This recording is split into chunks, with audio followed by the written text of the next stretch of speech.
কিন্তু বাবুকে পার্কে নিয়ে আসা সম্ভব হয় না। এদিন বর খুব তাড়াতাড়ি কোর্ট থেকে বাড়ি চলে আসে, বাবু খুব তাড়াতাড়ি বিকেলে ঘুম থেকে উঠে পড়ে, তাহলেই কিন্তু ওকে নিয়ে যেতে পারি।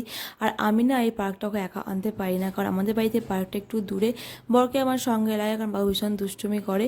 আমাদের বাড়ির কাছে একটা পার্ক আছে, কিন্তু সেটাতে খুব একটা ভালো না, তাই সেখানে করা যাওয়াও হয় না। আর মাঠে এমনি ওকে ঘুরতে নিয়ে যাই আমি, কিন্তু পার্কে আসার সময় বরকে আমার সঙ্গে লাগে। এদিকে তারপর রেডি হয়ে চললাম পার্কে, আর বাবু দেখো ভীষণ ভালোভাবে খেলাধুলা করছে, কোনো কান্নাকাটি করেনি। বেশিরভাগ খেলনা কিন্তু একা বসেছে, আমি অতটা পেয়েছি ওর সঙ্গ দিয়েছি। আমারও খেলাধুলাই করতে ভীষণ ভালো লাগছিল ওর সঙ্গে।